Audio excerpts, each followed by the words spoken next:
প্রিয় ভোলাবাসী, আসসালামু আলাইকুম। আমাদের যে চতুর্থ দিনের মতো অবস্থান কর্মসূচি চলছে, আমাদের এই কর্মসূচিতে আমাদেরকে একের পর এক ভোলার যে আপামর জনতা রয়েছে, যে বিভিন্ন শ্রেণীর ব্যক্তিবর্গ রয়েছে, তারা আমাদেরকে দেখতে আসেন। এই পর্যায়ে আমাদের মাঝে চলে এসেছেন আমাদের বোরহানুদ্দিনের আমাদের ইব্রাহিম খলিল ভাই। আমাদেরকে দেখতে আসছেন একদম মানে অনেক রাতে, এবং উনি অসুস্থ, কিন্তু শারীরিকভাবে একটু অসুস্থ রয়েছে। তারপরেও আমরা এখানে আছি আমাদের কথা ভেবে আমাদের মাঝে চলে আসছে। এখন ভাইয়ের কাছে আমরা একটু কথা শুনবো যে আমাদের আসলে এই যে যৌক্তিক দাবিগুলো নিয়ে আমরা এখানে আছি, এবং ভাই এখানে আসছে। এর আগেও আমরা যখন পদ্মা সেতু পাড়ি দিয়েছিলাম, তখন আমাদের এখানে গিয়েছিল, নিজের পকেটের অর্থ খরচ করতেছে, সময় খরচ করতেছে।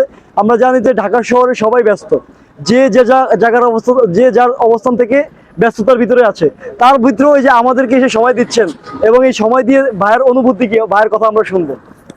আসলে আমার ভাইরা যে সাহসিকতার পরিচয় দিয়েছে, আমার এই ভাইদের জন্য আমার একদম হৃদয় থেকে ভালোবাসা। কারণ এই ওদের সাহসিকতার পরিচয়টা মানে কোনো কিছু দিয়ে সম্ভব নয়। ভোলার 22 লক্ষ মানুষের ভালোবাসাই তাদের এটা পরিশোধ করা সম্ভব, আমি মনে করি যেটা। এবং সবসময় মনে রাখবে, এটাই আমার ভোলাবাসীর কাছে চাওয়া, যে এরা যা করেছে, আমি ইব্রাহিম খলিল আপনাদেরকে সাক্ষী দিচ্ছি, আমি আমার নিজের চোখে দেখেছি। এরা এই পদ্মার মতো স্রোতে সাঁতরিয়ে যে মানে কিভাবে আসছে, আমি তখন ওইখানে থেকে আমার কলিজার মধ্যে মানে আমি মনে হচ্ছে যে স্ট্রোক করতেছি ভয়ে।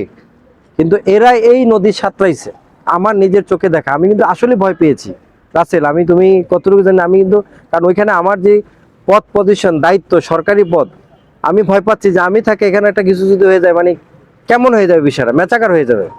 মানে আমি কিন্তু খুবই ভয় পাচ্ছিলাম। কিন্তু তোমরা যে কাজটা করেছো, এটা আমি ভোলাবাসীকে বলবো যে ওদেরকে আপনারা আজীবন ভালোবাসার চোখে দেখবেন।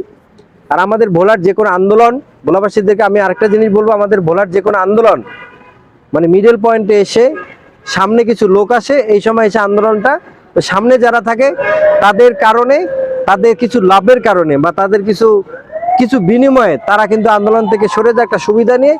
সুতরাং এখন যারা আছে তারা কিন্তু সরে যাওয়ার লোক না। তাদের মধ্যে আমি স্প্রিয়া যেটা দেখেছি, তারা সরে যাওয়ার লোক না, এরা স্টুডেন্ট সবাই। এদের মধ্যে নিঃস্বার্থ ভালোবাসা আছে, ভোলাবাসীর জন্য ভালোবাসা আছে। আমার মনে হচ্ছে যে আমার এই আন্দোলনটা আমরা সফল হবো ইনশাআল্লাহ।